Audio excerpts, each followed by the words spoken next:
Essa música é uma música que é um grande desafio, muito linda, é da década de 90, então já tem 30 anos esse cântico, por aí.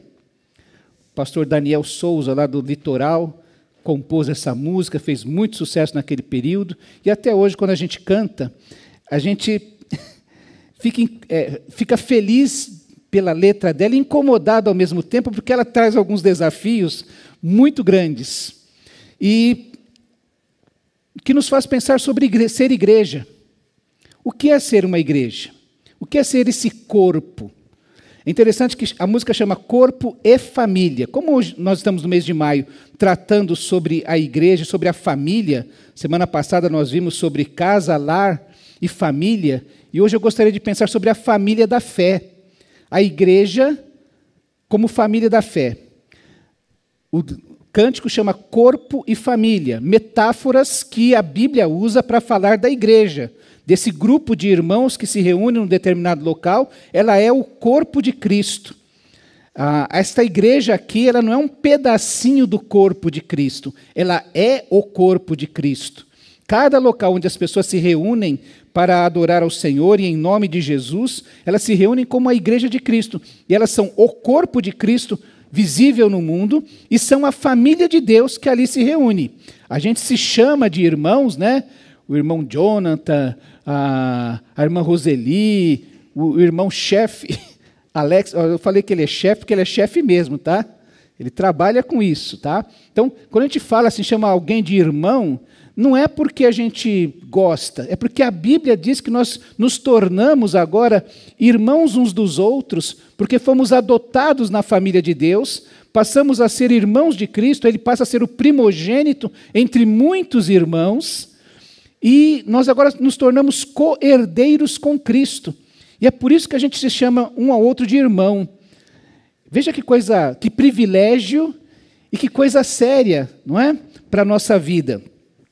Então a gente precisa compreender hoje o conceito de igreja, entender a igreja, para a gente, quando cantar esse cântico, não se sentir desanimado, não se sentir tão incomodado que não consegue viver o que é ser igreja, não focar os nossos olhos nas questões, nas limitações, nas falhas que eventualmente possam ocorrer na vida da igreja e que ocorrerão, meus irmãos. Lembra que salvação, ela tem 3 tempos. No passado eu fui salvo, no dia que eu aceitei Jesus, eu fui justificado, lá na minha ficha, lá no céu, Deus bateu um carimbo assim, vermelhão, com o sangue de Cristo, dizendo assim, o Edivaldo está inocentado. Ele agora é meu filho, está adotado na minha família. A partir daquele instante, lá tantos anos atrás, começou um processo chamado santificação. Todo dia, Deus está trabalhando para que eu me torne mais parecido com Jesus. Lembra que, não sei se foi domingo passado ou retrasado, eu falei daqueles momentos assim que o Egito quer voltar e você sente vontade de fazer um negócio errado, brigar. Eu até contei da história do carro, né, que estaciona na porta da sua casa, você tem vontade de passar assim, como quem não foi sem querer, né? Mas que isso é o Egito antigo, né? É o velho homem que Deus está trabalhando para modificar, para transformar, e que esse processo de santificação, que é o presente da nossa salvação, ele vai até o dia que eu finalmente entrar na outra existência. E lá na outra existência, se hoje eu estou sendo liberto do poder que o pecado tem na minha vida, lá na eternidade eu vou ser salvo finalmente da presença do pecado. É lá. Hoje eu tenho que conviver com o meu pecado, que me incomoda, que me faz viver como Paulo diz, né? Olha, o bem que eu quero fazer, esse eu não faço, e o mal que eu não quero fazer, esse que eu acabo fazendo. Que miserável homem que eu sou. Essa luta diária e constante. Conviver com o meu pecado, conviver com o pecado do meu próximo. Incomoda mais ainda, né? Com os meus eu sou indulgente, com os dos outros eu sou mais radical. Mas eu tenho que conviver com esse pecado. E é importante entender isso para entender que a igreja não é o céu. E, infelizmente, na igreja existe pecado. Por isso que nós aprendemos que a igreja, ela tanto proclama quanto protege o Evangelho. Quando ela cuida dos pecados que ela tem conhecimento. Ela orienta, ela trata. E hoje a gente vive uma situação muito interessante, porque existem muitos modelos de igreja. Tem igreja para todo gosto. E um fenômeno social que nós temos é o trânsito religioso. As pessoas vão transitando de igreja em igreja, procurando uma igreja perfeita. Por isso que elas vão transitando. Elas chegam num lugar, passa 6 meses, aí descobrem que lá tem pecado, que as pessoas pecam. E aí ela vai embora, vai, e fica rodando de igreja em igreja. Buscando uma igreja a seu gosto. Eu lembro de um amigo que contou essa história para mim, eu ri muito, porque ele disse que os crentes hoje, tem um tipo de crente que é assim, bom, hoje eu estou com vontade de cantar assim, um louvor muito bom. Então eu vou naquela igreja lá, que lá tem uma banda, um louvor que é maravilhoso. Aí no domingo seguinte ele fala assim, olha, hoje eu estou sentindo assim, falta de receber um abraço, um carinho. Eu vou lá naquela igreja que lá o pessoal é carinhoso, eles pegam, eles abraçam, tal, eu vou para lá. No terceiro domingo ele fala, olha, eu estou assim, precisando de uma palavra boa. Eu vou naquela igreja lá que tem um pregador, uma mensagem, o pessoal é zeloso com isso. E até que chega um domingo que ele fala assim, eu não estou com vontade de nada, sabe? Eu vou na minha igreja. É a situação que a gente vive hoje. Tem igreja para todo gosto, para todo tipo de gosto. Se você tiver com essa vontade. E tem gente que vive assim, acha que igreja é isso. Então ele quer uma igreja onde tem um louvor perfeito, uma pregação perfeita, um povo perfeito e uma experiência perfeita em todos os dias. Isso não existe. Isso tem criado muitos tipos, muitos estereótipos de crentes. Desde a minha infância eu ouço falar de alguns deles. Eu anotei alguns aqui, eu achei engraçado. Talvez até para a gente rir. E como se diz, olha, seria cômico se não fosse trágico esse tipo de coisa, não é? Por exemplo, o crente chicletes. Só mastiga a palavra, mas não engole. Fica só no superficial. O crente camaleão, ele se adapta a todo ambiente que ele vai. Ou o crente 007, é o agente secreto de Jesus. Ninguém sabe que ele é crente, e às vezes nem ele mesmo sabe. Ou o crente denorex. Alguns mais jovens não vão saber o que é isso. Não é? Parece, mas não é. Ou o crente zagalo. Sabe qual é o crente zagalo? Os irmãos vão ter que me engolir. Ou o crente pão de forma. Esse eu gostei muito, eu achei muito interessante. O crente pão de forma, ele tem miolo mole, casca grossa, é chato e quadrado. Ou esse crente borboleta, que fica voando de igreja em igreja. O crente Gabriela. Os baianos sabem bem aí, não é? Eu nasci assim, eu cresci assim, eu sou mesmo assim, e você sempre assim. Não muda nunca, né? O crente rocambole. Ele é todo enrolado. O crente Kodak vive de revelação. E esses 3 últimos aqui, para lembrar, fala sobre a construção, né? O crente carrinho de mão. Só vai na igreja empurrado. Conhece alguém assim? Ou o crente enxada. Quando o pastor prega, ele diz, é para mim. E o crente pá. Quando o pastor prega, ele diz, é para ele. Joga para o outro. Por fim, o crente 333. Conhece esse? É o crente meia besta. Muito bem, meus irmãos. Mas é só para a gente descontrair. Eu quero convidar você a ler Gálatas 6, de 1 a 10, que diz assim.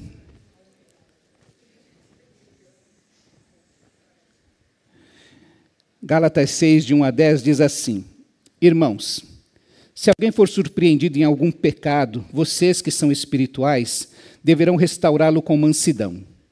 Cuide-se, porém, cada um para que também não seja tentado. Levem os fardos pesados uns dos outros e assim cumpram a lei de Cristo. Se alguém se considera alguma coisa, não sendo nada, engana-se a si mesmo. Cada um examine os próprios atos e então poderá orgulhar-se de si mesmo, sem se comparar com ninguém, pois cada um deverá levar a própria carga. o que está sendo instruído na palavra, partilhe todas as coisas boas com aquele que o instrui. Não se deixem enganar, de Deus não se zomba, pois o que o homem semear, isto também colherá. Quem semeia para a sua própria carne, da carne colherá destruição, mas quem semeia para o Espírito, do Espírito colherá vida eterna. E não nos cansemos de fazer o bem, pois no tempo próprio colheremos, se não desanimarmos. Portanto, enquanto temos oportunidade, façamos o bem a todos, especialmente aos da família da fé. Amém? Muito bem, meus irmãos. A igreja, nós precisamos ajustar a nossa vida ao padrão de Deus, para compreender que a igreja é uma família de fé. Ela não é apenas uma instituição, ela não é um lugar onde eu vou. Alguém falava recentemente comigo que encontrou alguém que vai na igreja assim uma vez por mês, como quem passa num posto de gasolina para reabastecer o seu coração, ter uma reenergizada. Toma uma carga e aí sai para viver a vida. E isso, a periodicidade dele participar da vida da igreja, ou participar da vida da igreja, não. Participar de um culto na igreja é mensal. Ele vai uma vez por mês lá para ter essa carga. E aí volta para a vida. A igreja, como uma família de fé, exige que a gente se torne maduro. Você tem família, você sabe quando a criança ela é infantil, ela é birrenta. Um amigo contava a respeito que uma criança tão pequena já percebe como manipular os pais. Antes que o pai dê uma bronca, ela já vai assim, abraço, para tentar amolecer o coração do pai, para não tomar a bronca que o pai precisa dar. E a gente precisa crescer para reconhecer o valor dos nossos pais, o valor do respeito que a Bíblia ensina na Bíblia. Os pais precisam crescer para aprender a educar seus filhos na admoestação do Senhor. Não, isso não acontece do dia para a noite, nem cai do céu, como se fosse uma coisa assim que a gente não sabe de onde veio. É preciso buscar maturidade, crescimento, para que a gente compreenda a nossa família dessa maneira e entenda a igreja como uma família de fé. Uma família que mantém relacionamentos, onde uns cuidam dos outros, onde nós desenvolvemos um ambiente onde nós possamos ser honestos, sinceros, sem nenhum tipo de falsidade, onde nós percebemos que os nossos pecados são tratados, como diz o apóstolo Paulo aqui, com mansidão, da maneira correta. Por isso que a primeira lição que a gente aprende quando Paulo começa a falar sobre esta família da fé, que termina nesse texto, é essa busca pela maturidade. Por isso, olha o versículo 1. Irmão, se alguém for surpreendido em algum pecado, vocês que são espirituais deverão restaurá-lo com mansidão. Cuide-se, porém, cada um, para que não seja tentado também. Você vai lembrar de Jesus orientando, olha, quando você souber de um irmão que está em pecado, você deve procurar a ele sozinho. Se você ganhar seu irmão, se ele se arrepender do seu pecado, você ganhou seu irmão. Paulo fala aqui, por exemplo, primeiro da consciência de pecado. Hoje é uma situação difícil, porque as pessoas acham que não tem pecado, que nada é pecado, que aquilo que já foi pecado há algum tempo atrás não é mais pecado hoje. Irmãos, quem não veio na escola bíblica dominical hoje, na escola da caminhada hoje, perdeu uma aula tremenda a respeito de santidade. E santidade física, porque falava sobre você não adulterar. Uma ideia que hoje já não é mais pecado.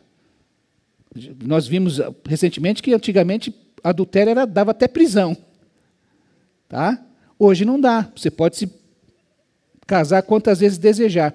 E as coisas vão aparecendo na nossa vida e parece que não há mais pecado. Não há mais conceito de pecado. Mas Paulo diz aqui que, olha, se alguém for surpreendido em pecado, a igreja precisa compreender que há pecado.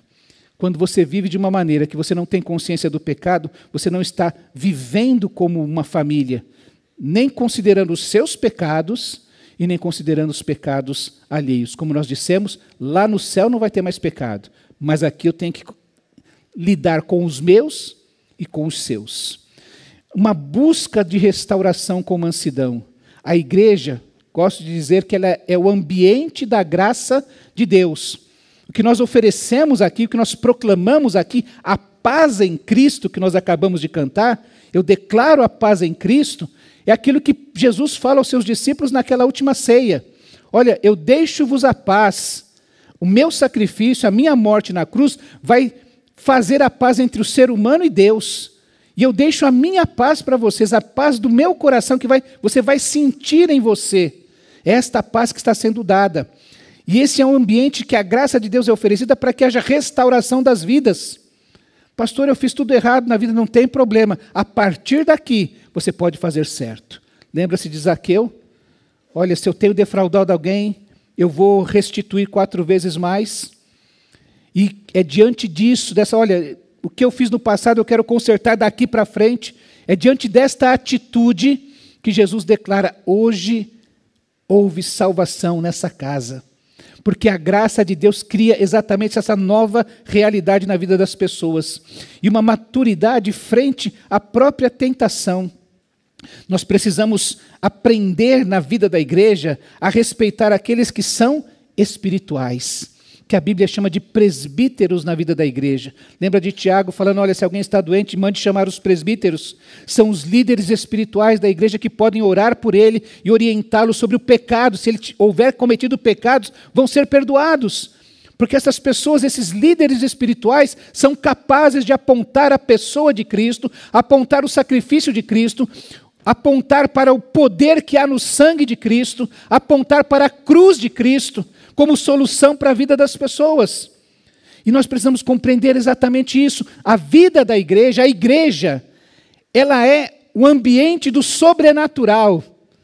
Ela não é uma empresa, ela não é uma ONG, ela não é um partido político, ela não é um clube, ela é o corpo de Cristo, ela é a família de Deus, onde o próprio Deus age e trabalha nela. E ela levanta esses homens, exatamente para orientar a vida da igreja, para ter consciência no compromisso em ajudar com maturidade e mansidão.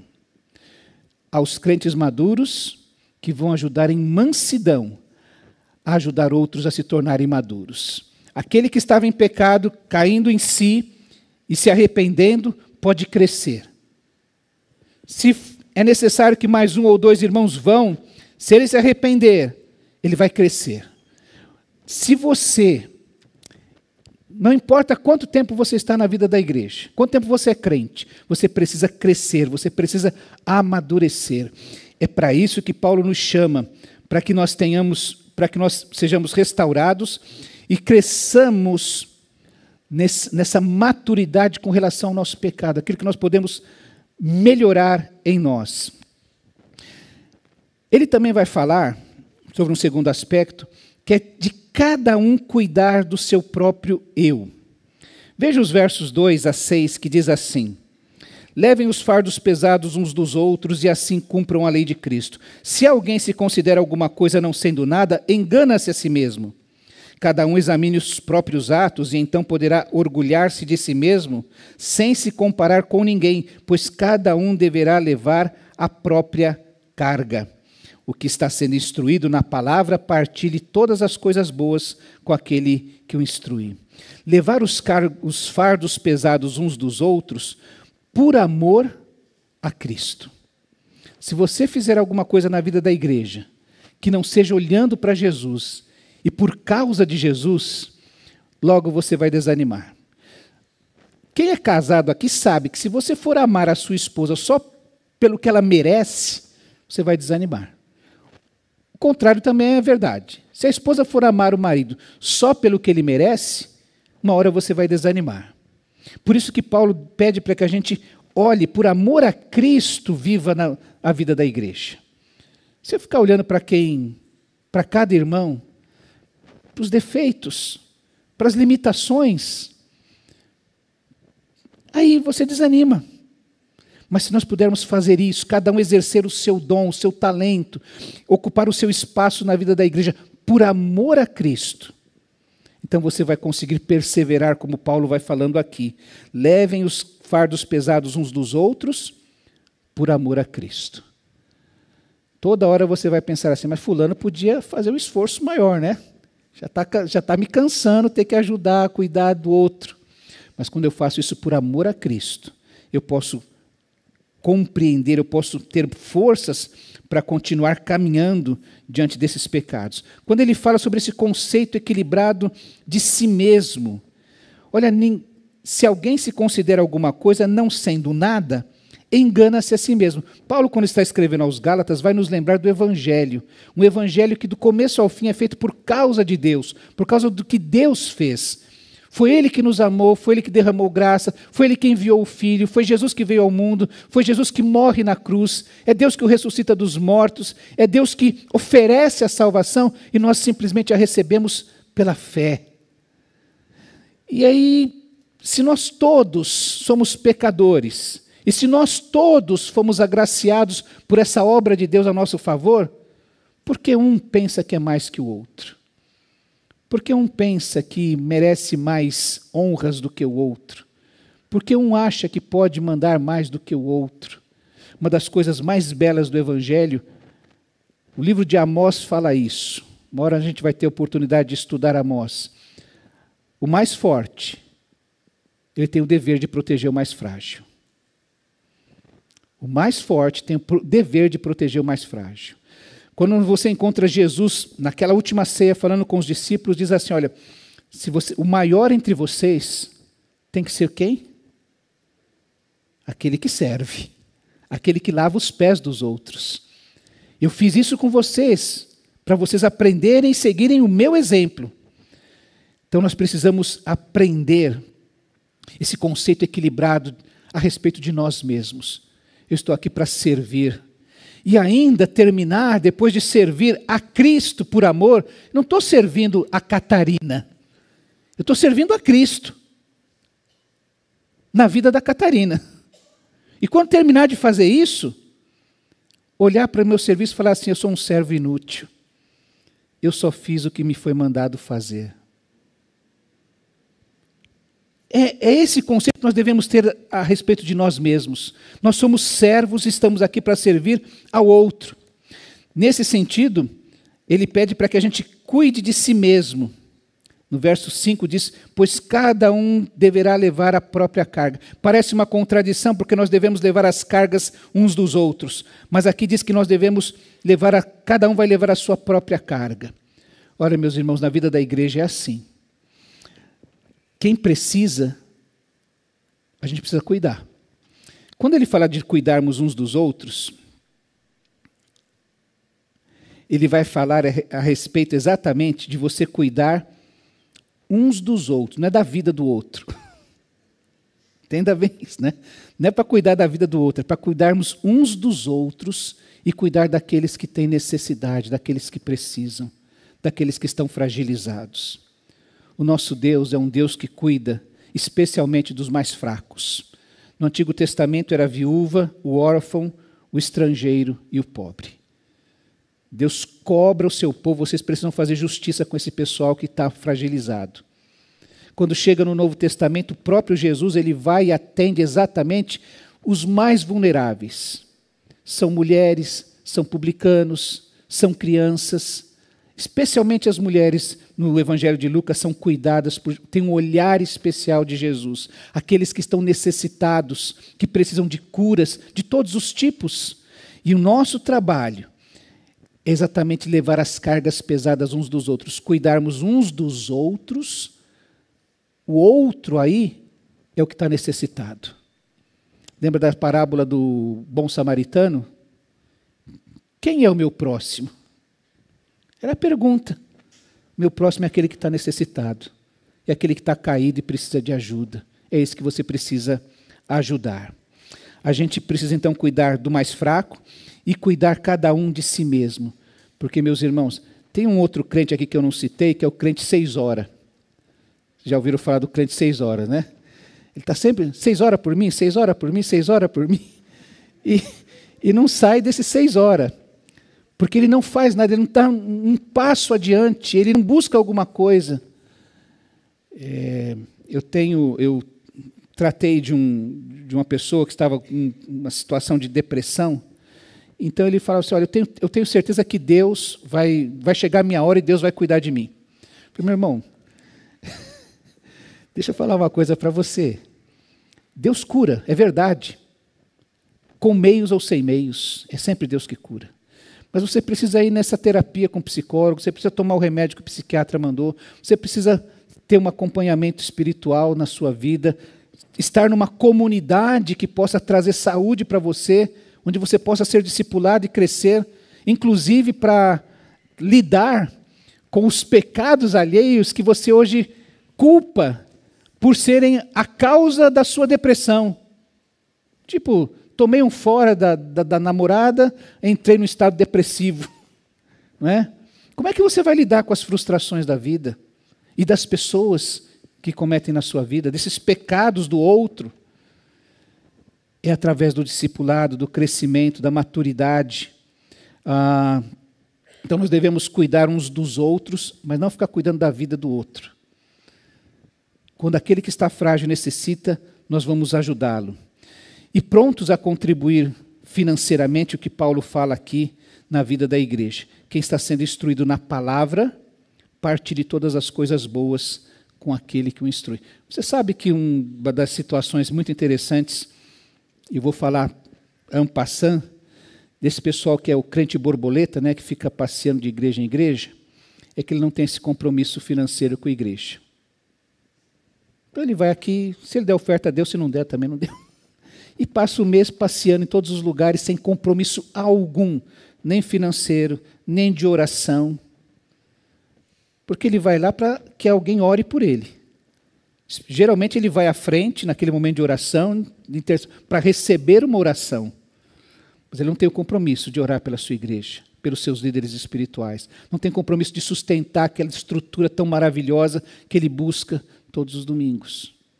E uma igreja local. A gente precisa ter esse tipo de compromisso, não é? Por fim, Paulo diz que a gente precisa cuidar do seu eu. Cuidar da própria igreja, né? Quando ele diz assim nos versos 7, não se deixem enganar, de Deus não se zomba, pois o que o homem semear, isso também colherá. Quem semeia para a sua própria carne, da carne colherá destruição. Contudo, quem semeia para o Espírito, do Espírito colherá a vida eterna. Não nos cansemos de fazer o bem, pois no tempo próprio colheremos, se não desistirmos. Vida de compromisso, consciência de semear. Meus irmãos,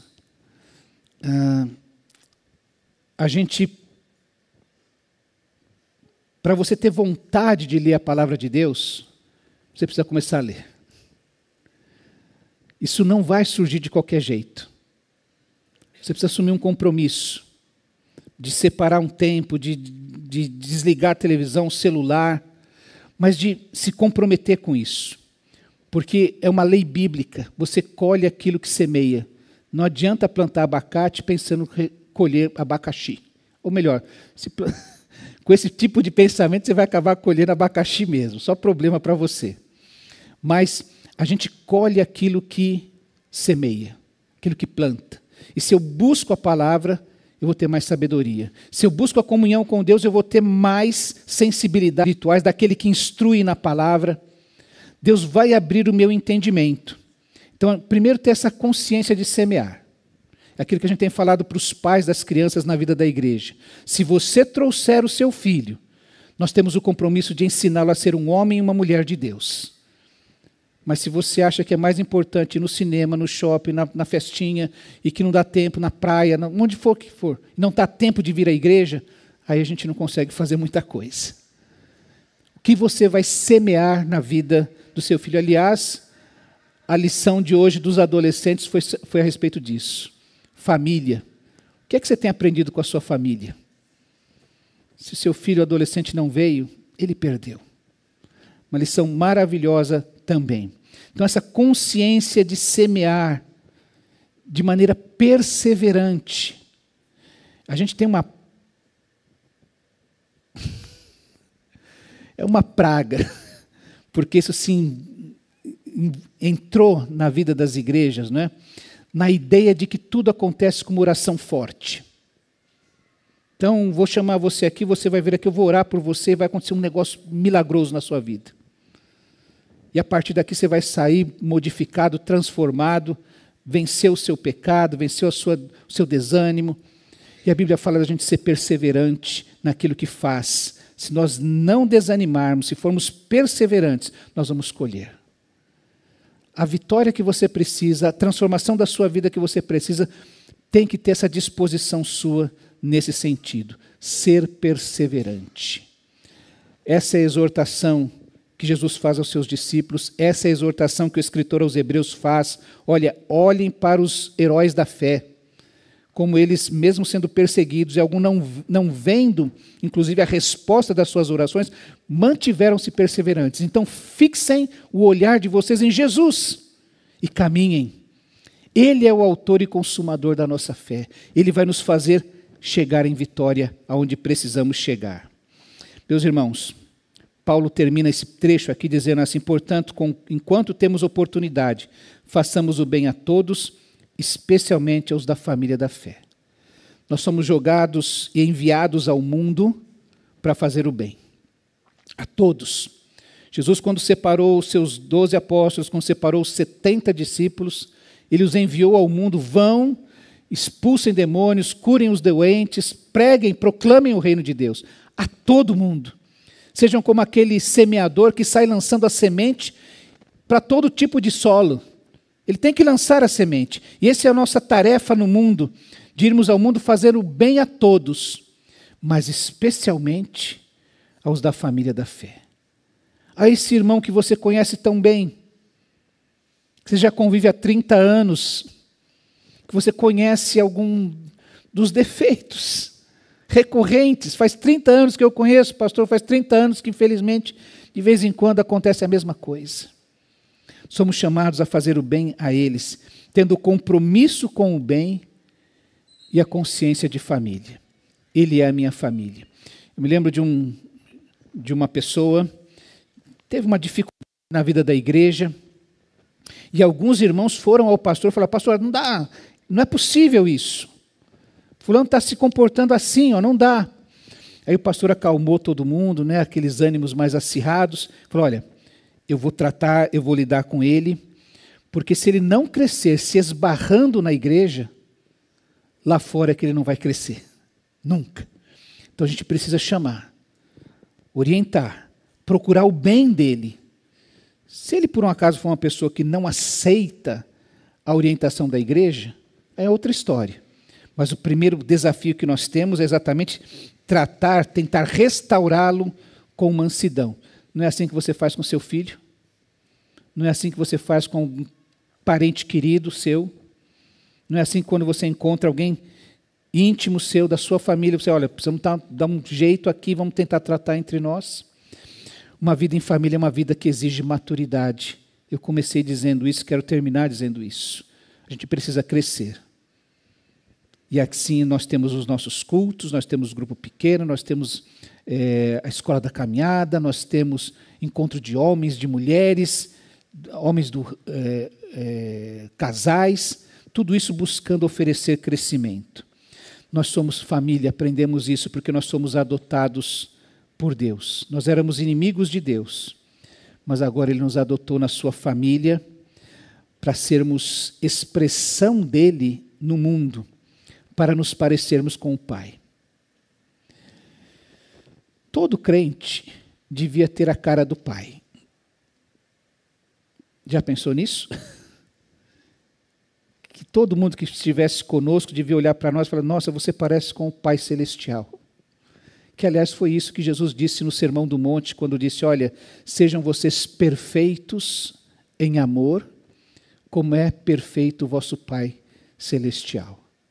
Nós somos uma família que trabalhamos para nos parecer com o Pai e com Jesus. E, por fim, nós somos uma família para cuidarmos uns dos outros, não para cuidar um da vida do outro. Já temos bastante trabalho cuidando da nossa própria vida, não é? Alguém brinca dizendo assim: não sei como é que fulano consegue, não é? Já tem tanto trabalho na própria vida, mas precisamos cuidar uns dos outros, de quem está fragilizado. e ajudar nas fraquezas desses nossos irmãos e sermos atendidos também nas nossas fraquezas. Eu quero convidar você a entender a sua igreja como a sua família da fé, como aquela família com a qual você tem compromisso de cuidar uns dos outros, de ser maduro para ajudar esta família a crescer e cada um se parecer mais com Jesus. Amém? Queria que você fechasse os seus olhos e